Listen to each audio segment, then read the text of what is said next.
अस्सलामुअलैकुम। मोहम्मद अज़ीज़ सिद्दीक़ अपने प्रोग्राम में एस के साथ हाजिर खिदमत है। बहुत सी बातें करने को होती हैं पर वक्त कम होता है। प्रोग्राम मसरूफ़ियत बहुत ज़्यादा है। मैं कोशिश तो करता हूँ चीज़ें सारी कवर कर पाऊँ, पर मैंने शायद नहीं कर पाता। एक इशू जिस पे आप सब लोगों ने मुझसे पूछा, यानी बहुत से लोगों ने पूछा कि मरियम नवाज़ की तकरीर और तशहीर पर पाबंदी क्यों नहीं है, ये सज़ा याफ्ता है। तो मैंने सोचा कि मैं उस पर आपको ज़रा बड़ा क्लैरिटी के साथ चीज़ें बता दूं।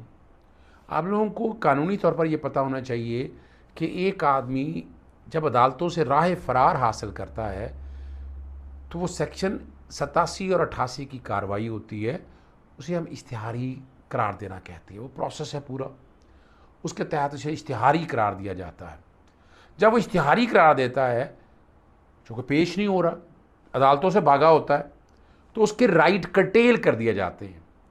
मरियम नवाज़ एवन फील्ड में सज़ा याफ्ता है, इसमें कोई शक नहीं है। और इस्लामाबाद हाई कोर्ट अपीलें सुन रहा है। वो बातें हम सुन रहे हैं उसमें कि वो बड़े मुतमिन है, बरी हो जाएगा, पता नहीं कोई किसी को कहलवा दिया या कह दिया है, पता नहीं है। अदालतें इतनी आसानी से नहीं, अदालतें मेरिट पर फैसला करती हैं और मेरिट पर ये फैसला, ये मरियम के ख़िलाफ़ बहुत मजबूत केस है। वो सज़ा उसकी सस्पेंडेड है, मुअत्तल है, इसलिए बाहर फिर रही है वो। और नवाज़ शरीफ भगौड़ा है, एब्सकॉन्डर है। इसहाक डार भगौड़ा है, एब्सकॉन्डर है।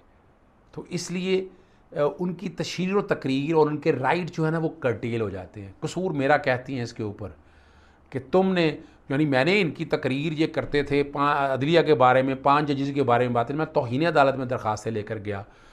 इन्हें मीडिया पे अदालतों के बारे में बात करने से रुकवाया, पैमरा में गया, मैंने शिकायत दर्ज कराई। फिर आपको याद है कसूर में एक बहुत जलसा हुआ था, कसूर में मैटर टेकअप हुआ, पर्चा दर्ज हुआ, फिर इन्हें सज़ाएँ हुई और लाहौर हाई कोर्ट में क्रेडिट जाता है उस वक्त के जनाब जज, ख़ास तौर पर जैसे सईद मुज़ाहिर अली अकबर नकवी साहब को। सबसे पहले जो तकरीर और तशरीर पर पाबंदी लगाई थी वो अल्ताफ़ हुसैन पर लगाई थी और हम ही लेकर गए थे, फुल बेंच बना था। वो भी किसी वक्त मैं उस केस पे अलहदा मैं गुफ्तगू करूँगा। उसके बाद ये मामला आए, फिर मैं रुका नहीं, ये मामला हम लेकर गए पैमरा में, पैमरा के कवानीन को सामने रखते हुए। मैं अभी आपके सामने कई ख़त हैं, बड़ी वाज़े तौर पर ये पैमरा रूल्स के हवाले से मैंने 4 नवंबर 2019 का ख़त है जो मैंने बाकायदा पैमरा के कोड ऑफ कंडक्ट के हवाले से सामने लिखते हुए ज़िक्र किया।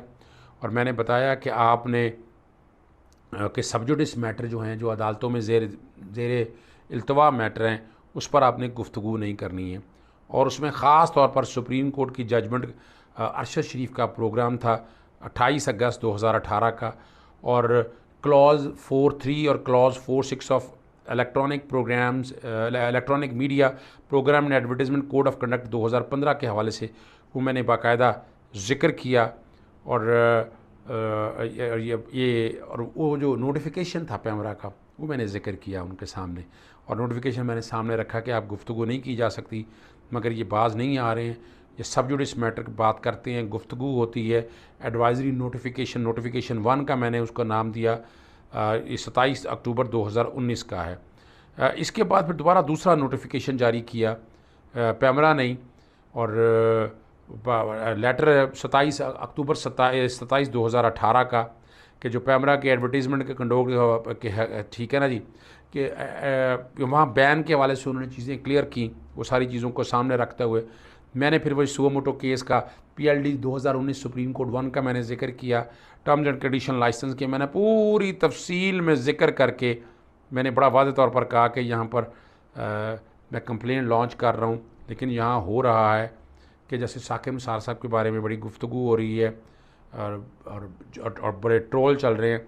और ख़ास तौर पर मैंने जो ज़िक्र किया, मरियम नवाज़ ने जो नैब अरशद मलिक वाली जो वीडियो चलाई थी, वो उसके कॉन्टेक्स्ट में बात की थी कि ये कैसे बात कर सकती हैं, ये रोका जाए इनको। ये ख़त मैंने बड़ी तफसील में तहरीर किया था। उसके बाद मैंने लेटर 25 सितंबर 2020 को, उससे पहले इसहाक डार की जो कि इश्तिहारी थे, आकर तकरीर और तशहीर करते थे, तो उस पर मैंने पैमरा में मैंने बाकायदा एक शिकायत कंप्लेंट दर्ज कराई।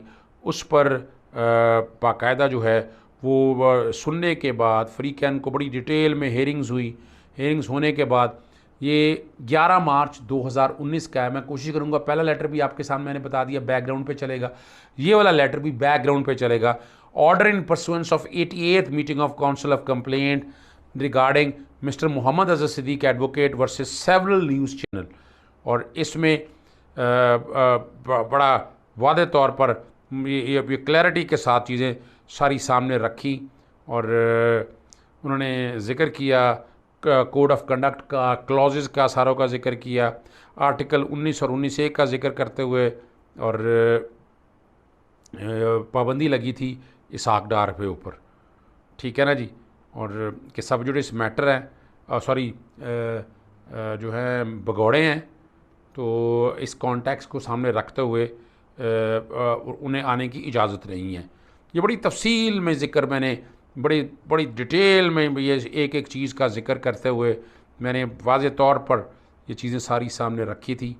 और 27 अप्रैल 2019 का भी जिक्र किया, और इसमें सुप्रीम कोर्ट की उस जजमेंट का भी जिक्र किया गया, अरशद शरीफ वाली जजमेंट का भी जिक्र करते हुए उन्होंने फिर PLD 2016 कराची 238 का जिक्र करते हुए, और जो मैं रेलेवेंट आपके सामने मैं पढ़ देता हूँ। The council while hearing the complaint to the extent of prayer sought against the media houses across the country regarding appearance of Ishaq Dar on TV channels while being proclaimed offender absconder, has directed that all TV channels shall not allow proclaimed offender absconder to appear on TV channel in compliance with the law laid down in PLD 2016 Karachi 238, where it has been held that proclaimed offender absconder has not right to enjoy various rights such as appearing on TV। ये बाकायदा उस वक्त मैंने पाबंदी लगवाई थी। मेरा कुछ ज़ाती लड़ाई थी। हम अदलिया की इज़्ज़त और ताज़ीम के हवाले से खड़े हैं। हम नहीं चाहते कि ये जो मजाक बनाया हुआ है, ये जो निज़ाम बनाया हुआ है, जिसका दिल चाहता है जो मर्ज़ी उठ के कहना शुरू करता है, और ख़ास तौर पर इश्तिहारी जो अदालतों के सामने सरेंडर नहीं कर रहा है, ये इसका मैंने साथ जिक्र किया इस लेटर में। और मैंने नवाज़ शरीफ पे मैंने कहा कि नवाज़ शरीफ पे पाबंदी लगाई जाए, और ये भी इश्तिहारी हैं, और ये TV चैनल्स पर आकर जो भाषण देते हैं, हमें जो तकरीर करते हैं, जब कानून के सामने सरेंडर नहीं करते हैं। ये तकरीबन 39 सफ़ों का ये लेटर था, और इस पर अक्टूबर 1, 2020 को prohibition order in pursuance of section 27 regarding broadcast और rebroadcast of programs of proclaimed offender and absconder. ये भी बैकग्राउंड पे मैं कहूँगा कि बैकग्राउंड पे ये वाला ख़ास तौर पर ये ऑर्डर चल जाए, क्योंकि मैंने एक self explanatory complaint received by Mohammad Azhar Siddiq against the several news channel to particularly who aired the interview speeches public address of an absconder or a proclaimed offender.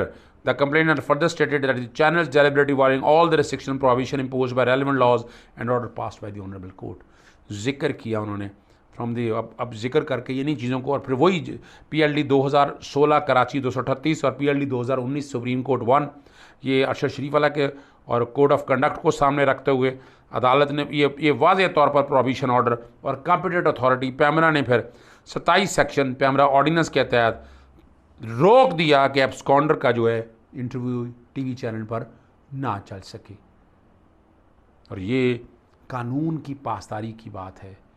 किसी को राइट नहीं है, आप अगर हैं, आप आना चाहते हैं, मुझे कोई एतराज़ नहीं है। आइन का आर्टिकल 19 आपके सामने बैकग्राउंड पे भी चला, मैं वो भी चला देता हूँ ताकि आप लोगों तक भी बात चीज़ क्लैरिटी के साथ आ जाए कि आर्टिकल 19 क्या कहता है। राइट टू फ्रीडम यानी फ्रीडम ऑफ स्पीच देता है, ये सारी चीज़ें फराहम करता है, लेकिन ये सारी चीज़ें आप तक आनी चाहिए, पता होनी चाहिए कि लेकिन रीजनेबल रिस्ट्रिक्शंस हैं। तौहीन अदालत नहीं हो सकती, friend security and defence of Pakistan के खिलाफ बात नहीं हो सकती, मोरालिटी डिसेंसी और इंसाइटमेंट टू ऑफेंस इस पर बात नहीं हो सकती है। तो नवाज शरीफ क्या कर रहा है, ये कौम को बगावत की तरफ लेके जाता है।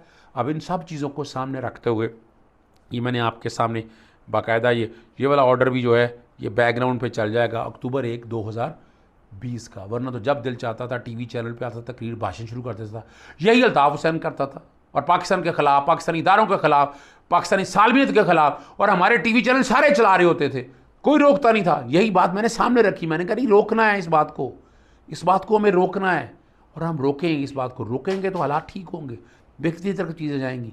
ऐसे नहीं है कि हमने हर एक को खुली छूट दे दी हुई है। तो आर्टिकल 19 की एनफोर्समेंट के हवाले से और ये जजमेंट जो है ना, इन जजमेंट को सामने रखते हुए मैंने इन चीज़ों को बड़ी क्लैरिटी के साथ लेकर गया। आप तक रखने का मौक़िफ़ ये है, मैं क्लियर कर दूं कि मरीम की एब्सकॉन्डर नहीं है। फिर जो सज़ा हुई थी, सज़ा उसकी सस्पेंडेड है, अपीलें उसकी चल रही हैं। नवाज शरीफ आज भी एब्सकॉन्डर है, इसहाक डार आज भी एब्सकॉन्डर है, हसन हुसैन एब्सकॉन्डर है, इमरान एब्सकॉन्डर है, नुसरत शहबाज, वो सारा ख़ानदान आबिद जितने हैं वो सारे एब्सकॉन्डर हैं, भागे हुए हैं, इश्तिहारी हैं। वो नहीं आ सकते टीवी पे, उनके राइट का टेल है। आ जाए नवाज शरीफ, आज आ जाए, आज का आगे एब्सकॉन्डर ख़त्म करे, टीवी पे जो मर्जी तकरीरें करे, जो चल सकती है, जब कानून और आइन के दायरे अख्तियार में रहते हुए हमें क्या एतराज़ है? मुझे कोई एतराज़ नहीं है। तो मेरा तो काम है कानून पर अमलदारी के हवाले से, और हम ये काम करते रहेंगे। इजाज़त चाहेंगे। अस्सलाम वालेकुम, अल्लाह हाफ़िज़। पाकिस्तान जिंदाबाद।